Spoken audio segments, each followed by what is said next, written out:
Puji Tuhan, kita bertemu kembali pada saat ini dalam siraman rohani Gereja Isa Almasih Pegangsaan. Dan setiap hari, setiap waktu, saya selalu berdoa jemaat Tuhan semuanya selalu sehat, diberkati Tuhan, dan selalu ada dalam damai sejahtera Allah. Sehingga ketika jemaat Tuhan semuanya melakukan aktivitas, semuanya dalam anugerah Tuhan. Ya, mari kita saat ini bersama-sama untuk merenungkan kebenaran firman Tuhan. Tetap di dalam kitab Yakobus, surat Yakobus ya. Yakobus 4 ayat 7 sampai dengan yang ke-8. Firman Tuhan berkata demikian. Karena itu tunduklah kepada Allah dan lawanlah iblis, maka ia akan lari daripadamu. Mendekatlah kepada Allah dan ia akan mendekat kepadamu. Hari ini saya akan berbicara mengenai bebas dari godaan iblis, atau lepas dari godaan iblis. Setiap hari kita sebagai umat percaya, sebagai umat yang sudah ditebus oleh Tuhan, itu tidak lepas dari yang namanya godaan dari si jahat. Karena walaupun kita sudah ditebus, secara status kita sudah diselamatkan, secara status kita adalah anak-anak Tuhan dalam kerajaan sorga, tetapi keberadaan kita di dunia masih darah dan daging, itu perlu melewati masa-masa ujian,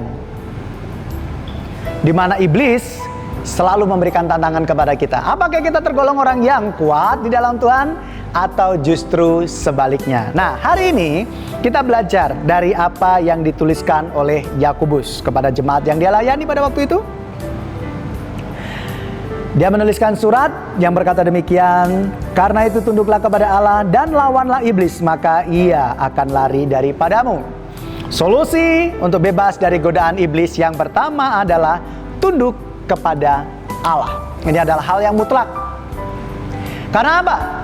Karena Tuhanlah yang memberikan kekuatan kepada kita. Dia adalah Allah yang besar, Allah yang mampu mengatasi segala sesuatu, Allah yang bisa menahan kejahatan untuk tidak melukai kita, tidak mencelakai kita. Hanya Tuhan. Tetapi kalau kita tidak mau tunduk kepada Allah, sudah pasti alamatnya adalah jatuh di dalam godaan tersebut. Ini adalah hal yang sangat luar biasa, nasihat yang sangat luar biasa, sederhana tapi punya kuasa di dalamnya. Untuk bebas dari godaan dari si jahat, solusi pertama adalah tunduk kepada Allah. Menyerahkan segala sesuatunya kepada Tuhan. Godaan untuk korupsi, godaan untuk pasangan ya, khususnya untuk pasangan, suami istri, hati-hati. Kadang-kadang di kantor, kadang-kadang reuni ya dan sebagainya. Godaan untuk selingkuh, hati-hati. Godaan untuk mencelakai orang, godaan untuk melakukan yang jahat dan sebagainya. Itu datangnya dari si jahat semua. Dan untuk mengalahkan hal tersebut, yang pertama tunduk mutlak kepada Allah.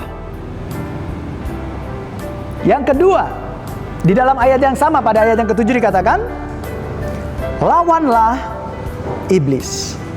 Jadi ketika kita tunduk dalam kebenaran firman Tuhan, tunduk pada kuasa Allah, hidup di dalam tuntunan Roh Kudus, selain itu kita juga harus sadar bahwa saya nggak boleh mengikuti godaan tersebut.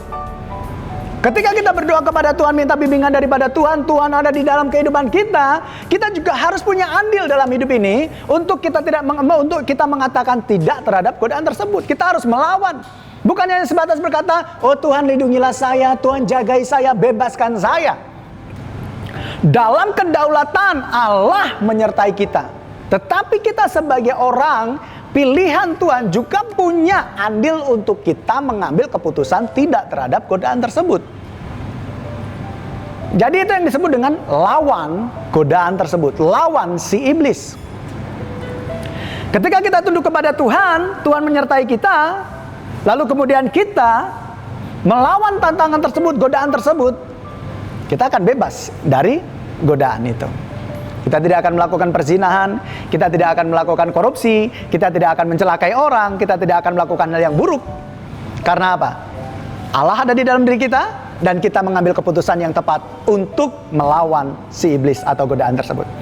Nah yang ketiga di ayat yang ke-8 dikatakan, Mendekatlah kepada Allah dan Ia akan mendekat kepadamu. Ini artinya bukan berarti Allah dekat kepada kita karena kita duluan, bukan. Tetapi maksudnya di sini adalah mendekatlah kepada Allah dan Ia akan mendekat kepadamu. Artinya ketika kita berserah kepada Allah, Allah lah yang akan melindungi kita. Ya, jadi di sini yang ketiga adalah mendekatkan diri kepada Tuhan. Tunduk kepada Tuhan dan selalu dekat dengan Tuhan, melawan godaan tersebut, maka kita akan bebas. Ya, iblis undur dari kita ketika kita benar-benar ada dalam kuasa Allah. Kita benar-benar mengandalkan Allah.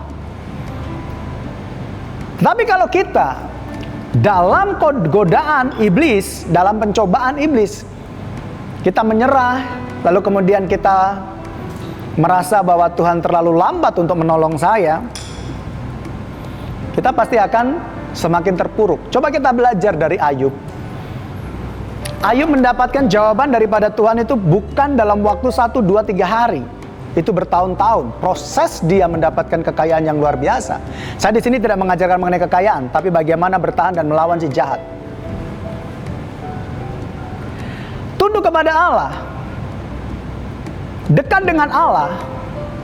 Allah bekerja dalam hidup kita, menguatkan kita untuk kita melawan si iblis dan berkata, tidak. Itu akan membebaskan kita dari godaan tersebut. Selamatkanlah diri kita, selamatkan keluarga kita dari godaan-godaan yang menyerang kita.